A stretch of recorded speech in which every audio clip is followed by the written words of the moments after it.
Hello everyone, my name is Ripley Moyers. I'm currently an MLIS student at Valdosta State University, and I also work as a youth services specialist for a public library in Northwest Georgia. I'm here today to share with you some information about early literacy and ways that you can utilize it during story times, programming, and even in your displays. This webinar is primarily geared towards youth services librarians who put on story times, but the early literacy information can be useful in a variety of youth programming contexts. This webinar is divided into two sections: understanding the components of early literacy and examining ways that we can put this understanding into actual practice. Section 1. Understanding early literacy. To start, it will be useful to define early literacy. Simply put, early literacy is all of a child's experiences with spoken and written language before they start learning to read. There are 6 main components of early literacy: oral language, print awareness, phonological awareness, letter knowledge, vocabulary, and background knowledge.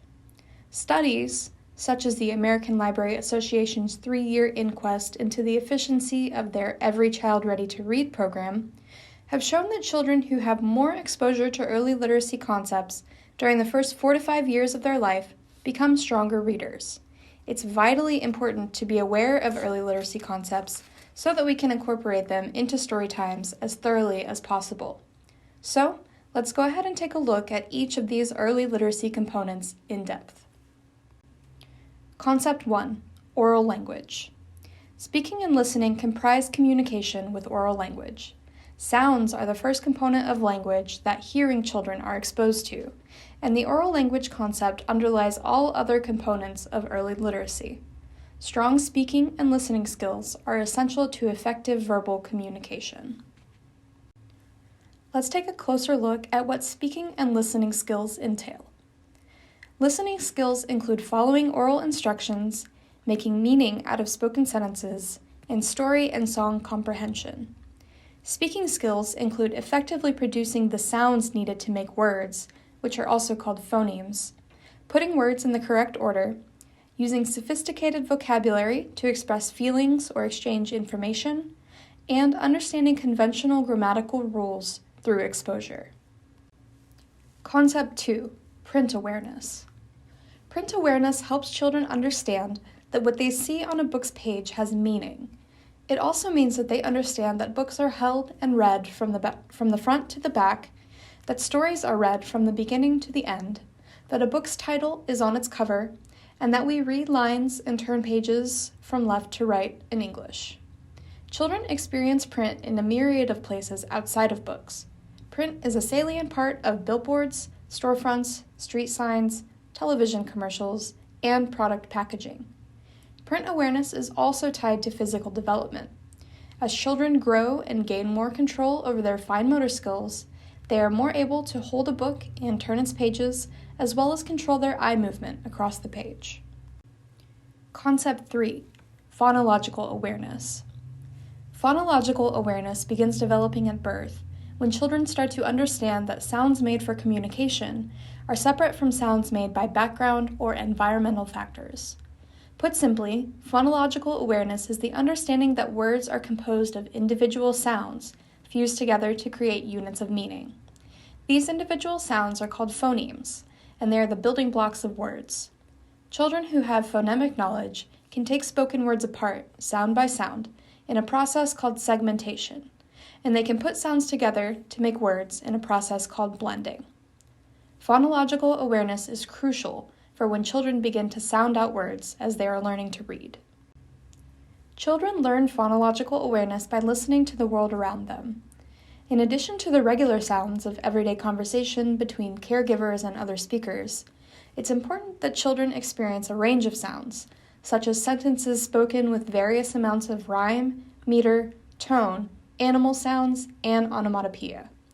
Additionally, phonological awareness goes hand in hand with letter knowledge, the next component of early literacy. Concept 4. Letter knowledge. Sometimes also called alphabet knowledge, letter knowledge refers to the understanding that letters have names, are comprised of shapes, and make certain sounds. Letter knowledge is closely tied to both print knowledge and fine motor skills. Scribbling with a crayon is the beginning of writing, and thus often a child's first foray into letter knowledge. Children who go to kindergarten already knowing the shapes and names of letters of the alphabet and how to write them have an easier time learning how to read. Rough timeline of letter knowledge. From 24 to 36 months, children should be familiar with the alphabet song, but will probably not be able to point to certain letters yet. Some children may be able to recognize letters in their own name. Children may also be familiar with the shapes that make up letters. During age 3, children should be able to tell that letters are uniform and different from scribbles. They may also begin to recognize and name the letters. During ages 4 to 5, children should be able to tell the difference between letters and numbers. They can also understand the distinction between uppercase and lowercase letters, and how letters can be grouped to form words. With support, children at this age can also produce the sounds of consonants and vowels, and may also experiment with made-up spelling. Concept 5. Vocabulary. Vocabulary is word knowledge, and it ranges from concrete to abstract. Words about physical items in the child's environment, words for the body, words for emotions, words for more abstract ideas like colors and sizes, words for things that happened in the past or the future, and finally, words for ideas. Vocabulary depth. A child's vocabulary can be defined by its quantity and its quality. The concept of vocabulary depth can also be envisioned as a network of word knowledge, the quality of information known about a word, and the ways that words can form clusters of related words in a child's mind. The National Early Literacy Panel found in a 2008 study that children's abilities to supply definitions for words, which is a measure for vocabulary depth, was the strongest vocabulary-based predictor of later reading comprehension. Essentially, this means that children understand words best when they can form categories and similarities between them. Frequently exposing children to the same word in a variety of different settings and contexts is one of the best ways to help them add that word to their vocabulary. Concept 6. Background knowledge. Background knowledge includes all the rest of the information that children have picked up from the world around them. The larger the breadth of experience a child has, the easier it is for them to understand what they're reading when they do start to read on their own. Context of a situation or idea, combined with background knowledge of the same idea, is how we form mental representations, and is closely tied with vocabulary depth. During story times, background knowledge is often activated or recalled by asking children questions about what they know about a book's subject before reading it. Since knowledge growth is exponential, especially in children, early development of background knowledge is key to success in reading skills. Section 2. Putting early literacy concepts into practice. Now that we have an understanding of the 6 components of early literacy, we can figure out how to use them in our story times to greatest effect. The more frequently children are exposed to the 6 components before they reach school age, the better prepared they will be to start learning to read in school. Every Child Ready to Read, an early literacy movement by the Association for Library Services for Children, recommends that librarians incorporate 5 practices into their programming: talking, singing, reading, writing, and playing. Let's take a closer look at how these 5 practices reinforce early literacy development in children. Practice 1. Talking. Talking with children, even when they can only babble in response, helps shape their understanding of oral language and phonemic knowledge. By even coming to story time in the first place, children are being introduced to lots of different modes of talking, like reading, reciting, and singing. But you can push this exposure further by including dialogic reading during story time. Dialogic reading. Dialogic reading is just what it sounds like, creating a dialogue while you read. This can be done by asking thoughtful, open-ended questions as you read, then giving children adequate time to respond to the questions, though for younger children, you may end up answering the questions yourself, which is also okay.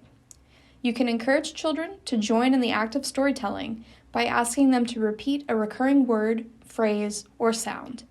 You can ask children to help you locate or identify some aspect of an illustration on the page.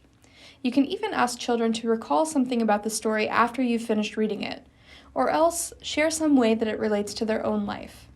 The key to dialogic reading is to give children time to answer and be responsive, rephrasing and clarifying their answers when needed. Practice 2. Singing. Singing is tied directly to phonological awareness. Singing is a fantastic way to help children hear the rhythm of language because it slows down the act of speaking, and there is often a different note for each syllable. This allows children to differentiate between phonemes more easily. Singing is also important to early literacy because songs, especially nursery rhymes, are often repetitive. Opening and closing your story time each week with the same set of songs will help repeat visitors learn the songs, which can build confidence in their early speaking abilities. Singing and dancing, when taken in tandem, can give children a much-needed break from the mental work of sitting quietly and listening to stories. You can easily create simple movements to go along with almost any song, which will allow children to get their wiggles out by moving together. Many libraries are now implementing music and movement themes into their story times, going beyond simple clapping and hand gestures to incorporate rhythm and dance. Singing and dancing emphasize fundamental motor skills while also being non-competitive and, quite simply, fun to engage in. Practice 3. Reading. Reading is, of course, the primary focus of story time. You can encourage print awareness by introducing each book with its title, author, and illustrator, and pointing out their names on the book's cover, thus teaching children that necessary book information is located on its cover, which is also where the book starts. Additionally, if possible, trace the text with a finger as you read to demonstrate the ways we read left to right, and turn pages slowly so children understand that turning pages is how the story progresses. You should also take care to choose different types of stories, not only narrative fiction books, but poetry and nonfiction as well. Poetry, especially rhyming poems, can be useful in building phonemic knowledge by helping children hear the natural rhythms and lilts of spoken language in a more pronounced form. Rhymes can also make stories dialogic. Stop at the end of a rhyming sentence and see if the children can complete the rhyme. Practice 4. Writing. Writing ties closely to letter and print knowledge, yet even before children are able to write their letters, we can still include activities that strengthen their letter knowledge. During story time, we can write letters on a board or trace them with our fingers. If feasible, give children name tags and ask them to trace the letters of their names. This encourages letter copying, which is an activity that requires visual and fine motor skills to work in tandem. Craft time. Storytime should also include a craft element, preferably one that works with your storytime's theme, while also encouraging early print concepts. Offer crafts which encourage scribbling, sometimes referred to as experimental writing, coloring, and/or drawing, all of which help children learn how to hold and control a writing implement. For storytimes with older children who are actively learning their letters, you can incorporate letters directly into the craft by creating traceable alphabets or letters that are made from different materials. In addition, children's crafting can of course be its own standalone program outside of storytime. Practice 5. Playing. Play is the primary way that children learn about the world, its boundaries, and its physical realities. As I mentioned during the background knowledge section, knowledge about the world is cumulative, so the more time and opportunity a child has to move their body and interact with other people and the world, the faster they'll learn. Play might be the most difficult of the 5 practices to include in library programming, if only because of the common conception of the library as a quiet place. However, you can still include quiet play, both structured and non-structured, inside and outside of storytime. Some examples of structured play within storytime may include bending, stretching, playing with a parachute, popping bubbles, doing yoga, tossing balls, waving scarves, and shaking eggs. These types of movements can be interspersed with other storytime activities like reading and craft time, and should be balanced to include a combination of fine motor skills, like grasping objects and moving fingers, and gross motor skills like standing, jumping, and crawling. We should take care to have alternative methods of play in mind, in case we have patrons with disabilities attending story time. Some examples of unstructured play might include Legos, Picasso tiles, or block building. Unstructured play that focuses on collaborative building efforts helps children sharpen their communication skills while also developing fine motor control and STEAM knowledge. Utilizing early literacy concepts during storytime planning. Understanding all 6 aspects of early literacy and the 5 major ways you can incorporate them will help you plan and execute impactful story times. While most story times will not consistently include every kind of early literacy learning, having a base knowledge of them will help you plan your storytime themes. For example, you could do 1 month of story times that focus on music and movement, using books like Pete the Cat and popular nursery rhymes that can be sung. Then you could follow up the next month with a focus on letter knowledge by diving into alphabet books. The combinations of the 5 practices mentioned are endless. Encouraging early literacy beyond the library. Caregivers are probably already encouraging some types of early literacy engagement with their children without realizing that they're doing it. For example, they probably don't know that nursery rhymes build phonological knowledge, but they like singing with their children and know it's good for their development. Early literacy engagement goes far beyond the boundaries of the storytime room. After all, as librarians, we may only get an hour or 2 per week with a child, while their caregivers get all the rest. That's why caregiver engagement is crucial to a child's development as they get ready to learn to read. You can help increase caregiver engagement by verbally explaining the early literacy aspect that you're focusing on during story time, and by including handouts or informative pamphlets that have suggestions for at-home early literacy exercises. The more people a child has actively promoting early literacy concepts before they reach school age, the better suited they will be when it comes time to start reading. And in conclusion, thank you all so much for tuning into this webinar. I hope that you found it informative and that you've learned something that can be used during a future story time. References for further reading are included on the next slides. Until next time, take care.